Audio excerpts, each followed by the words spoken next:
Yeah, I heard that. Oh, I wanted to talk to you about last Sunday. I was holding on wild card line 2 when time ran out, and I wanted to talk to Sean Carroll about a trip I had to Zeta Reticuli. I've been abducted 4 times. I've had 30 visits by these 5-foot-high gray aliens to my home, and they're nuts about my home-built jet that I'm building and all the model airplanes in my shop. You're building a home-built... Wait. You're building a home-built jet? Yeah, I'm doing a 3/4 size F-16, and I've got a Learjet engine in it. My God. Are you actually going to fly this thing? Well, yeah, it'll be the 3rd airplane I built like that. Really? Yeah, I'm alive to tell you that I can do it. Are you going to fly in it? Yes. What happens is you go down the runway at 5 miles an hour first to see if the brakes and the steering work, and you increasingly go down the runway till you can lift it off the ground an inch, and then you come off the power and put it down. And you're counting runway lights while you're doing that so you know how long it takes to stop. So you do this about 25, 30 times, and then you open it up to see if it's going to kill you. And you carefully check this out, and then you go around the pattern one time. Okay, we've got a bad phone connection here. So you've been abducted any number of times, huh? 4. 4 times. Yeah. And do you recall the details of your abduction? Yes, I've written a book, and I've got a CD that I made. But I wanted to talk to Sean Carroll and ask him about my trip to Zeta Reticuli and see if he could give some credence to what I saw when I was there. Okay, well, obviously he's not here, my friend, so we can't do that. I'm going to cut that short because we have a very, very bad line. Abducted 4 times. Well, I'm not sure that Sean Carroll would have been the appropriate person for that. He, of course, was a theoretical physicist and commenting on those kinds of matters, and frankly, very much of a doubter when it comes to things extraterrestrial and that sort of thing. And, you get a scientist like that on the air, and there's really no point in pushing them on these subjects because you're not going to get that far with them. At the very best, they're going to say, well, this is something that could be. It's something that I'd be willing to look into if there was hard evidence. But that's about as far as any real legit scientist is going to go. What I would like to see one day is somebody, perhaps not Sean Carroll, he might not be the appropriate person, but some mainstream scientist really take a moment, more than a moment, and investigate all of these reports and really take about a year to delve into ufology in general and then comment on it, to see all of the evidence we do have. And then comment for us on it. But, of course, they won't do that. They have careers and families that they have to protect. So, in a lot of ways, it's very understandable. West of the Rockies, you're on the air. Hello. Hello. Hi. Anything goes, right? Oh, yeah. Can I ask you anything about spirits? Well, I don't know if I can answer. You can ask. Yeah. When I was a little kid, I grew up in a haunted house for like about 9 years, right? Yes. And there's something that's always I've always wondered. Have you ever heard of a spirit, like, impersonating another person of the family? No. You haven't? It's happened quite a few times. You mean a spirit impersonated somebody in your family? Yes. It's impersonated my sister. Oh. And it impersonated my father a few times and my mother. Boy, that would have been kind of confusing. I've seen it like in movies and read about to where maybe it could have been like demonic even, but I don't know. I mean, there was one time I was staying up late watching TV and I heard my dad get up and I would have gotten in trouble, from watching TV. Right. And he looked into the living room and I was like, man, I'm gonna get yelled at. Right. And he went and he turned on the kitchen light, he got a drink of water, and he looked into the living room. He saw me. And I saw him. We made eye contact, and then he went into the bathroom because I could see that from the living room. Yes. And I waited and waited and waited, and he never came out. So I got up, went and looked. The bathroom was still closed, and there was a little bit of a space underneath the door. Right. And the bathroom was big enough to where if he was sitting on the toilet or anything, I could see his feet. You'd have seen, yeah. Yeah, and there was nothing there, so I opened up the door, and there's nobody in there at all. You know, and I was like, that kind of freaked me out. And then the other time, my bus stop when I was a little kid was across the street, and I was sitting over there, and I looked back, and my mom's standing on the porch with her arms folded, watching me. And I waved at her and everything. She didn't wave, you know, kind of acknowledged that I wasn't there, but she was staring at me. And I saw her for probably about 10 minutes. And the bus came, picked me up, took me to school. I came home and asked my mom, I go, well, why were you watching me? You know, why were you staring at me? And she's like, I wasn't watching you. It was never her. Kind of trippy, huh? Yeah. You never heard of that before, though, huh? No, other than I do recall looking at my sisters several times when I was younger and noticed absolute demonic looks in their eyes. It was usually followed by my getting clobbered by one of them. West of the Rockies, you're on the air. Hello. Yes, hi, Art Bell. This is Grace in Eugene, Oregon. Yes. I'd like to let you know that I've been abducted by an alien. Abducted by an alien? Yes. And how I know that was I've been having these really bad, horrendous headaches. Yes. Well, but a lot of people have headaches, right? That doesn't mean they've been created by aliens. True, but I had an MRI done, and there's 2 growths in my brain. 2 growths in your brain? Yes, they're like white, what they call bright spots. And there's no explanation why they should be there, but they just are. You have 2 bright spots, and after they gave you an MRI, they said they probably put it up on the screen, and they said, look at these 2 bright spots in your brain. Right. They shouldn't be there. They should. Is that what they said? They shouldn't be there, but they are? Yes. And what did they say? They should not be there. And what did they say they thought they were? They don't know.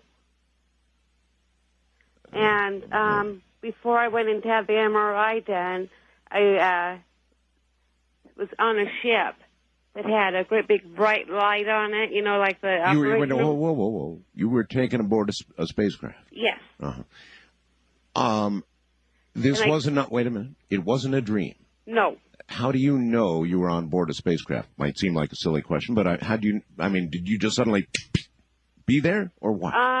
I'm not really sure. All I know is that there was some grays. I guess that's what you call them, the ones with the big black eyes. Mm-hmm.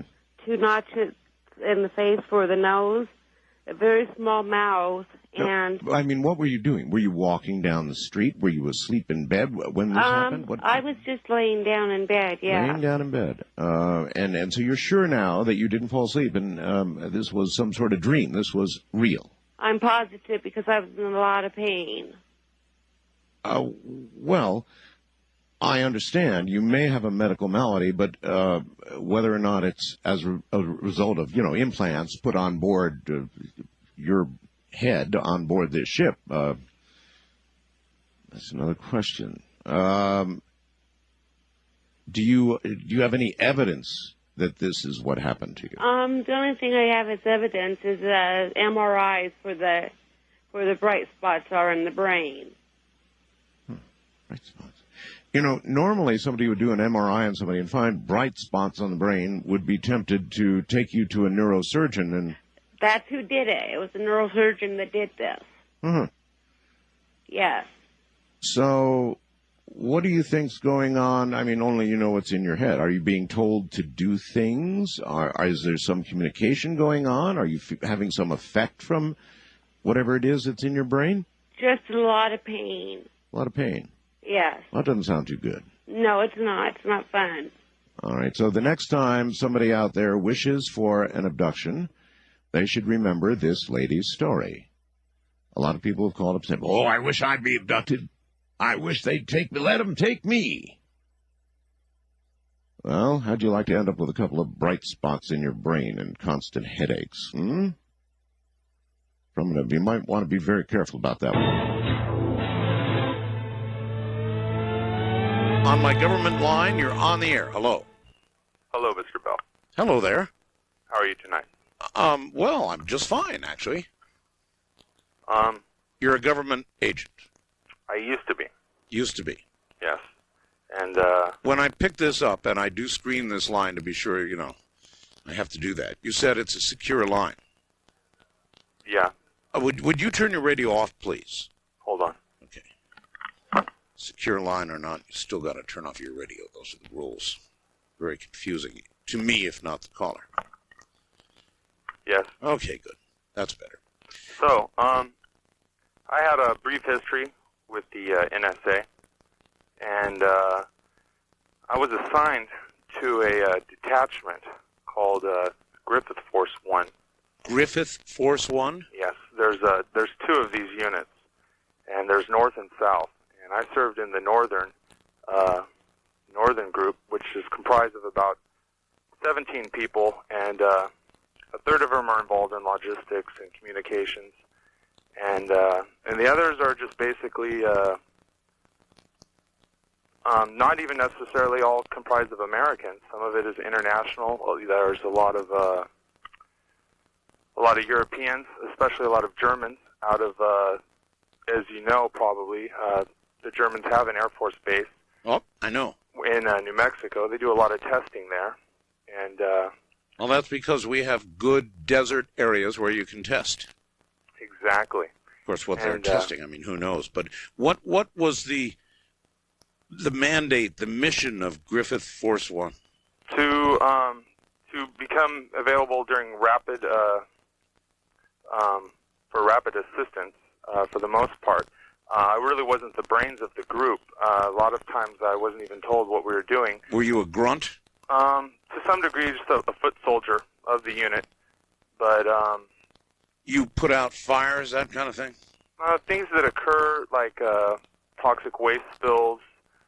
We secure the area if it happens in a civilian location. I see. We have a certain radius that we work out of, and in other words, Griffith Force 1 would respond to things in, say, the perimeter security. Say in the southern tier of the U.S., while the other would take care of the northern tier? No, it's pretty regional to the west side of Lake Tahoe, up to Modoc County area, up to Siskiyou, and then it stretches across probably to northern parts of Idaho. But the base is mostly in Nevada. Are you for... yeah, we're full of bases. Are you for any reason disenchanted? I mean, why did you leave the force? Well, some threats were made against people of my family, which I don't really have much of. I was taken because of basically my detachment to my family. I never really brought it up, but some things came about during a certain time. We had we did mostly of the perimeter security. We had a problem where some people were attempting to come on. The ammonia sensors were alerted about 50 miles from the southern part of the base. And what we had to do was go out and provide assistance to a team that was basically having problems keeping security. There, when we arrived for the incident, all we saw was just basically the whole group, probably about 12 men, every one of them a specialist. They were all extremely dehydrated and bleeding from the eyes on both sides of their eyes, and some of them had hemorrhaged, and they were bleeding out of their ears and their mouth, and out of their other orifices. Due to what? Their fingernails, but they were dehydrated, and it seemed like a good portion of the blood just oozed. Well, I've got the picture. What happened to them? I don't particularly know, but the dogs responded instantly, and that's when I knew I had to be ready for something, and a lot of people weren't even paying attention to these animals, and all of a sudden something basically reappeared, which was a human that I could best say, very, very large, and they were probably maybe about 9 feet, 9.5 feet tall. Aliens? I don't know. I don't know if they're from this particular. I don't know if they look like people from Earth. This was the thing that really concerned me. Except that much bigger. Very big, and there was also a female in the group, and they were basically mostly human, except they had a few extra. Good Lord, man! Where did this occur? Well, around the south side of Area 51, which I was really not allowed inside into any of the hangars or any of the underground labyrinths that are there. Only about 3 times did I ever respond, which was basically with employee problems.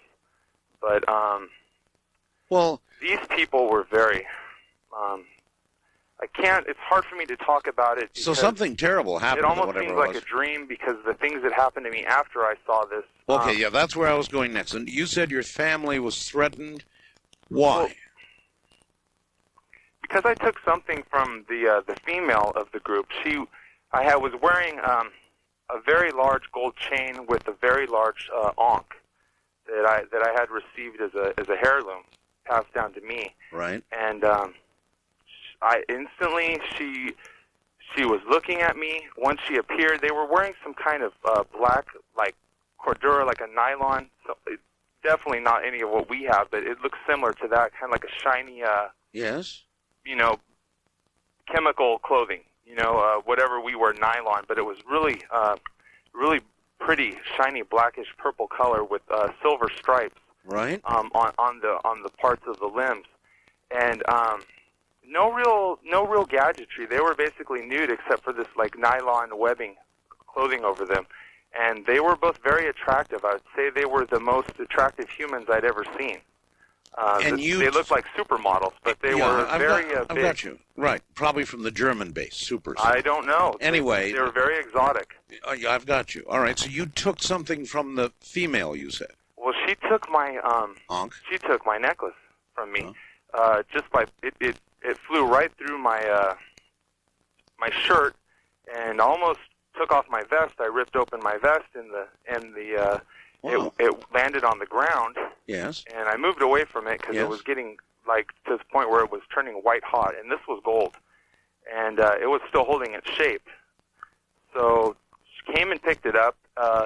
Nobody really opened fire. We were just in amazement. The dogs had calmed down, and that's when they just started attacking everyone in the group. They just saw that we were, I don't know, by not responding, they just, I guess they expected us to leave. Okay, I don't have a lot of time, so we've got to wrap this up. So what did you take? Did you take what was yours back? No, I took a purple crystal from her, and purple crystal. I ran the other way, and I kept running, and I don't know why I was never chased, but I heard the screams of the people behind me, and I knew that anything I had could not take care of what was going on, and maybe they needed that purple crystal to get back to wherever they came from. I don't know. They left again. What'd you do with it? Well, we went to the 4th level security code. The base was shut down. The Blackhawks came in, and I was surrounded by probably about 10 Humvees, and that's when I had to go into debriefing. And they pulled me in, and they sat me down with a team of people. They probed me. They really wanted to know what was going on. They had some artists render sketches, and they became very concerned. And evidently, there is a race of alien species that maybe is from another planet, but they definitely are involved in the politics of mankind on an international scale. Apparently, that's one of the dual purposes of NATO is also for some of these things that happen, and it's pretty scary to see how advanced we are as a culture technically already, and some things that we don't do for the inhabitants of the planet. I just began to become upset, thinking that I didn't have the IQ some of these people had, and they knew all these things. And I have a degree. I'm educated. Okay, so we've got to get down to it. So you left the organization with the purple crystal in tow, I take it? And so that's what got you threatened? Yes. And you got out from under, I take it, by turning the purple crystal back to them? Well, somehow everything that happens everywhere can be seen. I don't know what it is. I mean, I can't. Oh, I know. Okay. Everything. Listen, they're everywhere. They can see every single thing. Did you see Enemy of the State? Well, that to some degree is a bit of hype. Yeah, but not too much. Well, I don't know. I just think that. Oh, listen. All right, I've got to run because we're out of time. But I'll tell you this: a lot of it wasn't hype. A lot of it was true, and a lot of it was even understated. In other words, what they can track from satellite would cause you heartaches if you knew. The way they can listen in to a conversation in what you think is a private area would blow your mind. The ability in the modern day and age, I think I saw an ad for it, and they said the more electronics, the more modern conveniences you have, the more of an opportunity they have to keep track of everything you do, everything you say, all your private moments, if they want to. And I believe the majority of that is true. Well, I don't know what to say about that man who just called. Hell of a story. Might be true. He told it like it happened. It really happened. My BS detector wasn't going off too strongly. It might be. You never know about this line. That's why I opened that line, because you just simply never know what you're going to hear. It's really weird. Listen, the website ballyhoos the fact that you had a recent visit to Area 51 during war game exercises. Now, that's incredible. Did you really get to Area 51? Ooh, that's not warm and fuzzy. I had been to Area 51 numerous times before. Little alien mailbox road. Oh, that's the area. Well, yeah, the mailbox. Anybody can do that. That's on the highway. But when you say Area 51, I thought, boy, this guy has somehow managed to actually get a tour of and actually gone into Area 51, or what? No. If I'd have been in Area 51, we wouldn't be having this conversation. That's what I thought. They would have erased me, not my memory. Yeah, that's right. No, I heard about them having their war games, which they call Red Flag Days. That's right. And I thought to myself, if there is something to see, it'll be a good time to fly it. So, they just can't fly it over the Nellis Range or Papoose Lake. They got to fly it somewhere. So maybe we'll see something unusual. And besides, kind of nice to get away. And as you know, the desert is so clear and you can see the sky at night, and it's just marvelous. So anyway, we were well outfitted. But when I tell you the story, you'll see how absurd things can be. So we stayed at the little Alien. This was when, please? This was about 3-4 weeks ago.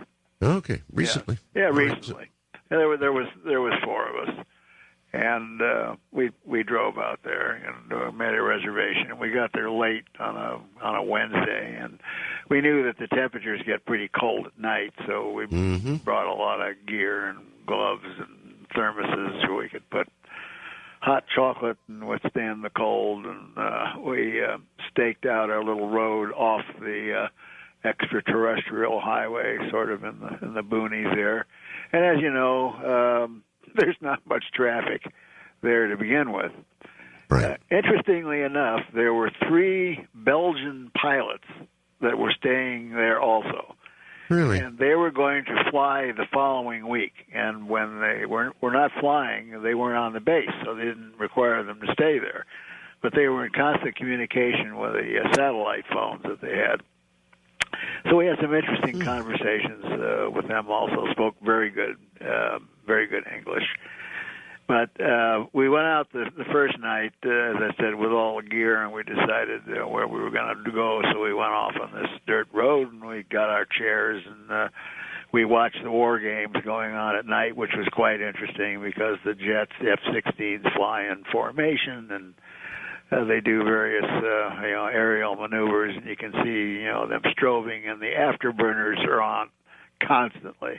I mean, they're just zipping all over the sky, and they're dropping flares, and all this, stuff is going on. But we didn't see anything other than that. The next day, you can't really see much during the day, but evidently they drop bombs. And when you feel one of these things go off, Mm-hmm. it's like something I never felt before. I was in the Army, but I never felt anything like this. It was a double shock wave, a lot like what you experience when you hear the shuttle come in. Right. But it reverberates in the ground. I mean, it just shakes you to pieces. So I don't know, what kind of a bomb they're dropping. But that was kind of interesting. And as I said, you can when the air temperature at altitude is cold enough, and I don't know whether you knew this or not, but when I quit flying, I had about 2,700 hours of air time, and they have to be at a certain altitude to get a contrail because the air is cold. That's right. So you were able to see some of that, but you didn't see a great deal of anything. The following night, we said, okay, we're going to get out there before dark, and we'll, get to where we were going and so on. And we got, for whatever the reason, kind of a late start. We were chatting and so on. So it was already dark, and we were driving down this lonely road. And here's where it goes bananas. Around my neck is my binoculars, a real nice set of binoculars. And my lap is a Sony video cam with night shot equipment. I was going to ask if you took any night vision stuff. Yeah, well, I had the camera, and there's there, ready to go, sitting on my lap, driving along, and I was sitting in the back, and two other people, one driving in the front, and the fellow that's driving, as we're cruising down this dirt road, says, "Oh, look, there's a light on that hill." And I said, "Oh, where?" So we look, and yeah, there's a light on a hill, which wasn't there before. And then we slowed down a little bit, and there was 2 lights. And then there was 3 lights. Uh-huh. And then 4 lights. And then 5. And then 6. And then pretty soon, the lights, you could see were going around in a circle counterclockwise. Wow. So I said, wow. And I pick up the video camera, and by the time it's so dark that when you turn on the viewfinder, it about blinds you. And by the time I got the viewfinder, to look at the light, it was already going back down where it came. Now, if we had a lick of sense, which we didn't, not at all, official UFO, investigators. Yeah. Camera in my lap, binoculars. We should have just stopped, turned off the lights, of course, and taken some pictures. But Look, no, we had to get I don't closer. fault You had to get better. I don't fault you for 1 second. Almost nobody who sees these incredible things has a camera handy and is able to get it focused and ready and take the pictures. It just doesn't happen. But you really saw that. You saw as many as, 7 lights? There was 6 or 7 lights, and as rotating? They were going around counterclockwise. Wow, that's a wow. Yeah, and if we had stopped and shut off the lights, I think they saw us, and therefore, who expects to see a car out, in the desert on a dirt road, even in that area, and not maybe even weird ufologists. Were you close enough to draw the attention of guards? No, but I'm sure they knew we were there because I'm sure they did. This was no extraterrestrial craft. This was something that's ours because they saw us and we weren't supposed to see it. And they went back down. Yeah, but what do we have that we know about that rotates in the manner you described? Nothing. Well, we know absolutely nothing. But my God, they don't even tell us that the aurora exists, and that was on the pages 15 years ago of sure. Of the magazines with the propulsion system. That's right. So they're going to tell us we got that kind of equipment. But wait, I hope you guys the rest of the story. Okay, go ahead. The rest of the story. The following night, we were out, and we were getting ready to leave. We were still at the little Alien, and boy, the activity was just spectacular. They were dropping flares and targets, and the F-16s were just all over the place. And so we stopped as we were, heading out to the car. Virtually stopped, and we were looking at things through the binoculars and so on. And we saw what we thought were 3 F-16s flying in formation. Pretty cool call. Actually, it's a very cool call that I'm proud of. Had to take the test to get it over here. The Philippine test. 4 Foxtrot 1 Alpha Bravo. Anyway, this relates, so I thought I'd read it. My father, this comes from Dale in Lincoln, Nebraska. My father was an avid ham radio operator, KA0, and then I'm not going to give the rest of the call letters. He had built a radio shack in the backyard that he used as a getaway, when he wanted to spend some time on the radio. My father died April 22nd of 87 at the age of 53. He had a massive heart attack. About a week and a half after his death, I just needed to get away from all the people coming and going at the house after he died. So I went out to the shack to watch TV and to listen to his radio. It was about 9:20 in the evening, and there was a little local chatter going on, and I was only half listening to that. All of a sudden, I heard someone calling my father's call sign. Not having a ham license, I didn't respond. About 30 minutes later, I heard someone calling for my father. The person who first called him came back to the second person and told them he wasn't around. The second person said something about my father had talked to him the night before and said that he'd be around at about this time. First person said my father had talked to him also the night before and said the same thing, knowing that it was wrong.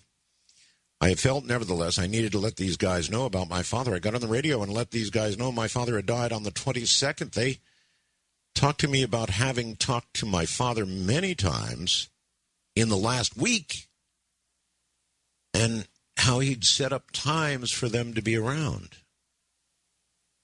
While we were talking, 3 more people came on and told me that my father had talked to them also. After about an hour of talking to all of them, answering their questions, and receiving well wishes and condolences, I logged off the radio using my father's call sign for one last time. I guess he loved the radio so much that he needed to stick around for a short time to say his goodbyes. You can imagine that one got me.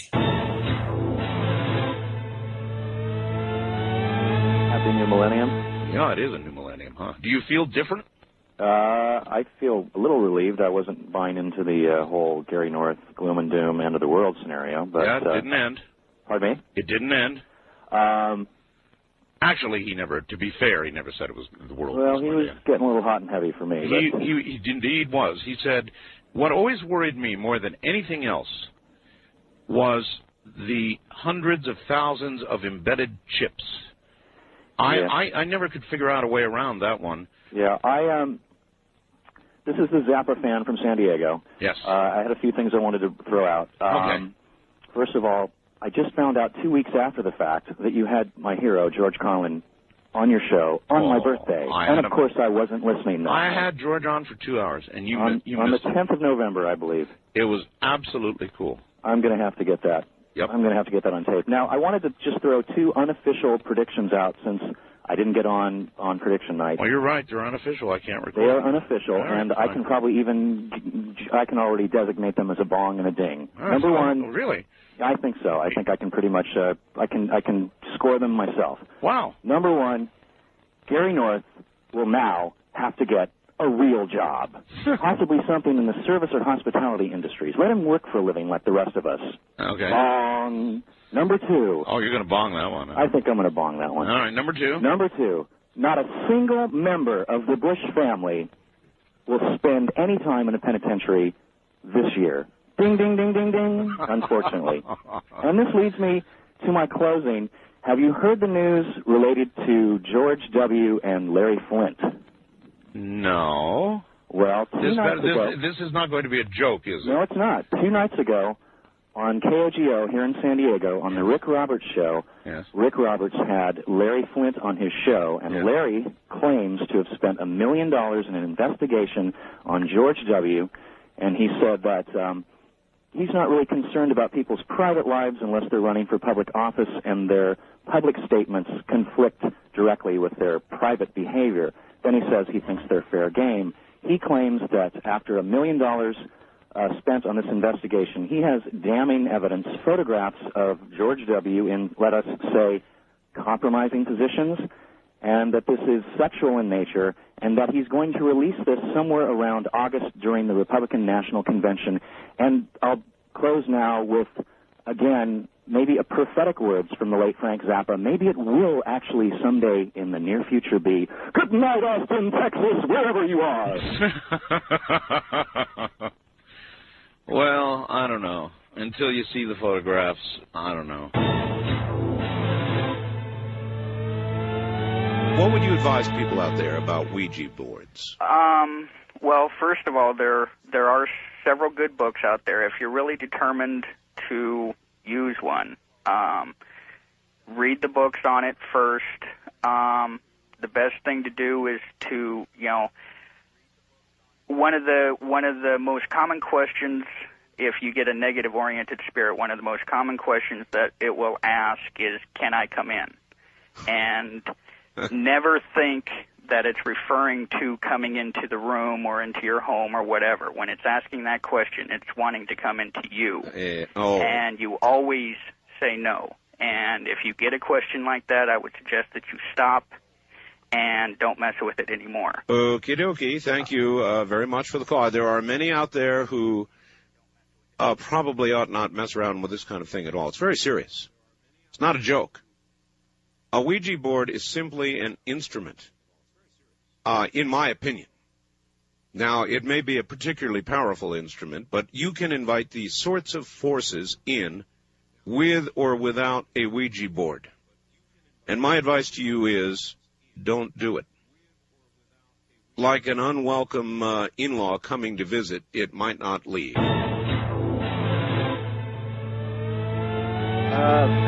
I was reading through a Newsweek article on the Unabomber, and I just kind of came across something I thought was kind of amusing.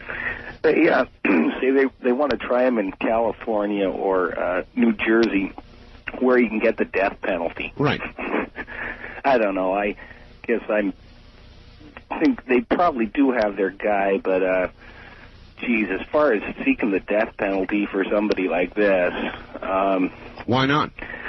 Let's look at when the death penalty should be applied. Okay. It should be applied when you have murder with malice and forethought, when it is premeditated.